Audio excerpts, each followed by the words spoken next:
അസ്സലാമു അലൈക്കും വറഹ്മത്തുള്ളാഹി. പ്രിയമുള്ളവരെ, തൊപ്പി എന്ന പ്രതിഭാസത്തെക്കുറിച്ചാണ് നമ്മൾ ഇന്ന് പറയുന്നത്.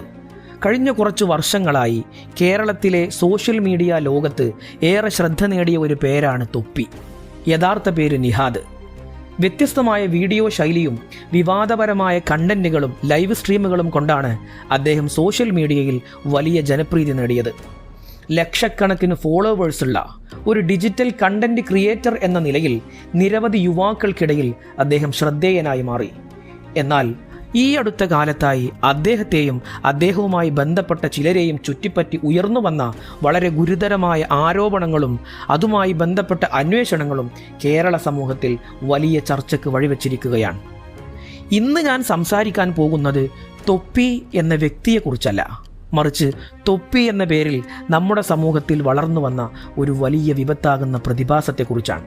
കാരണം വ്യക്തികൾ വരും പോകും, എന്നാൽ അവർ പ്രതിനിധീകരിക്കുന്ന ആശയങ്ങളും സംസ്കാരങ്ങളും നമ്മുടെ സമൂഹത്തിൽ വലിയ സ്വാധീനം ചെലുത്തും. ഇന്ന് സോഷ്യൽ മീഡിയയുടെ ലോകത്തേക്ക് നോക്കുമ്പോൾ ഒരു ചോദ്യം ഉയർന്നു വരുന്നുണ്ട്. ചരിത്രത്തിലെ അബൂജഹൽ ഇന്നത്തെ കാലത്ത് ജീവിച്ചിരുന്നെങ്കിൽ എന്തായിരിക്കും ചെയ്യുക? ഒരുപക്ഷെ അയാളൊരു വാളെടുത്ത് യുദ്ധം ചെയ്യില്ലായിരിക്കും. പകരം ഒരു സ്മാർട്ട് ഫോൺ എടുത്ത് ലക്ഷക്കണക്കിന് ആളുകളിലേക്ക് തൻ്റെ സ്വാധീനം വ്യാപിപ്പിക്കുമായിരിക്കും. സത്യത്തെ പരിഹസിക്കാനും തിന്മയെ വിനോദമാക്കാനും ജനങ്ങളുടെ കയ്യടി നേടാനുമുള്ള പുതിയ മാർഗങ്ങൾ അദ്ദേഹം കണ്ടെത്തുമായിരിക്കും. ഇവിടെയാണ് നമ്മൾ തൊപ്പി എന്ന പ്രതിഭാസത്തെ മനസ്സിലാക്കേണ്ടത്. കഴിഞ്ഞ ദിവസങ്ങളിൽ ഉയർന്നു വന്ന ആരോപണങ്ങൾ അത് ശരിയാണോ അല്ലെങ്കിൽ അത് തെറ്റാണോ എന്ന് നിയമം തീരുമാനിക്കട്ടെ. അന്വേഷണ ഏജൻസികൾ അവരുടെ ജോലികൾ ചെയ്യട്ടെ. എന്നാൽ അതിനപ്പുറം നാം ചോദിക്കേണ്ട ഒരു വലിയ ചോദ്യമുണ്ട്. എന്തുകൊണ്ടാണ് നമ്മുടെ സമൂഹത്തിലെ ചില യുവാക്കൾ അശ്ലീലതയെയും വിവാദങ്ങളെയും നിയമലംഘനങ്ങളെയും ഒരു ഹീറോയിസമായി കാണാൻ തുടങ്ങിയത്? ഇന്ന് ഒരു വീഡിയോയിൽ തെറി പറയുന്നത് ധൈര്യമായി മാറുന്നു. മറ്റുള്ളവരെ അപമാനിക്കുന്നത് വിനോദമായി മാറുന്നു. ലഹരിയെക്കുറിച്ചുള്ള പരാമർശങ്ങൾ ഒരു മാസായ കാര്യമായി മാറുന്നു. സമൂഹം വിലക്കുന്ന കാര്യങ്ങൾ ചെയ്യുന്നത് വിപ്ലവകരമായി സോഷ്യൽ മീഡിയകളിൽ അവതരിപ്പിക്കപ്പെടുന്നു. പക്ഷേ യഥാർത്ഥത്തിൽ അത് വിപ്ലവമല്ല, മറിച്ച് സ്വയം നാശത്തിലേക്കുള്ള യാത്രയാണ്. ഏറ്റവും കൂടുതൽ നാം ആശങ്കപ്പെടേണ്ടത് നമ്മുടെ കുട്ടികളെക്കുറിച്ചാണ്. അവർ ഇന്ന് അധ്യാപകരെക്കാളും മാതാപിതാക്കളെക്കാളും കൂടുതൽ സമയം ചിലവഴിക്കുന്നത് സോഷ്യൽ മീഡിയയോടൊപ്പമാണ്. അവരുടെ ഹീറോകൾ പലപ്പോഴും സ്ക്രീനിനുള്ളിലാണ്. അതുകൊണ്ട് അവർ ആരെയാണ് പിന്തുടരുന്നത് എന്നത് അവരുടെ ഭാവിയെ നിർണ്ണയിക്കുന്ന ഒരു പ്രധാന ഘടകമായി മാറിയിരിക്കുന്നു. ഒരു സമൂഹത്തിൻ്റെ ഭാവി മനസ്സിലാക്കണമെങ്കിൽ അവരുടെ യുവാക്കളുടെ മാതൃകകളെ നോക്കിയാൽ മതി എന്നാണ് ചരിത്രം പറയുന്നത്. അറിവുള്ളവരെയും അധ്വാനിക്കുന്നവരെയും നന്മ ചെയ്യുന്നവരെയും മാതൃകയാക്കുന്ന സമൂഹം വളരും. എന്നാൽ വിവാദങ്ങളെയും അശ്ലീലങ്ങളെയും തെറ്റായ ജീവിതശൈലികളെയും മഹത്വവൽക്കരിക്കുന്ന സമൂഹം ക്രമേണ തകർച്ചയിലേക്ക് പോകും. ഇതൊരാളുടെ മാത്രം കഥയല്ല. ഇന്ന് ഒരാൾ വാർത്തകളിൽ നിറഞ്ഞു നിൽക്കും, നാളെ മറ്റൊരാൾ വരും.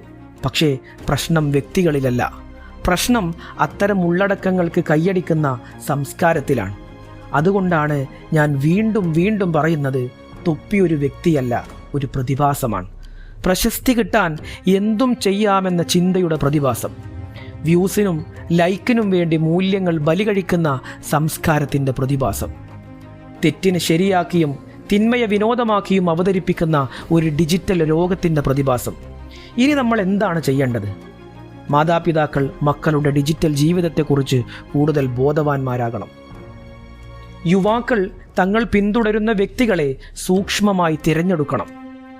സമൂഹത്തിന് ദോഷകരമായ ഉള്ളടക്കങ്ങൾക്ക് പ്രോത്സാഹനം നൽകുന്നത് അവസാനിപ്പിക്കണം. കാരണം ഒരു വീഡിയോ വൈറലാകുന്നത് അത് നിർമ്മിച്ച ഒരാളുടെ മാത്രം ശക്തി കൊണ്ടല്ല, അത് കാണുകയും ഷെയർ ചെയ്യുകയും കമൻ്റ് ചെയ്യുകയും ചെയ്യുന്ന ലക്ഷക്കണക്കിന് ആളുകളുടെ പിന്തുണ കൊണ്ടുകൂടെയാണ്. പ്രിയമുള്ളവരെ, ചരിത്രത്തിൽ അബൂജഹലിനെ തോൽപ്പിക്കാൻ ഒരു സമൂഹം ഒന്നിച്ചു നിന്നിരുന്നു. ഇന്ന് ഡിജിറ്റൽ യുഗത്തിലെ വഴികേടുകളെ നേരിടാനും സമൂഹം ഒന്നിച്ചു നിൽക്കണം. കാരണം ഇതൊരു വ്യക്തിക്കെതിരായ പോരാട്ടമല്ല, നമ്മുടെ മക്കളുടെ ഭാവിക്ക് വേണ്ടിയിട്ടുള്ള പോരാട്ടമാണ്. നമ്മുടെ മൂല്യങ്ങൾ സംരക്ഷിക്കാനുള്ള പോരാട്ടമാണ്.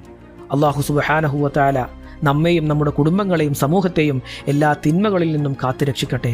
അസ്സലാമു അലൈക്കും വറഹ്മത്തുള്ളാഹി വബറകാതുഹു.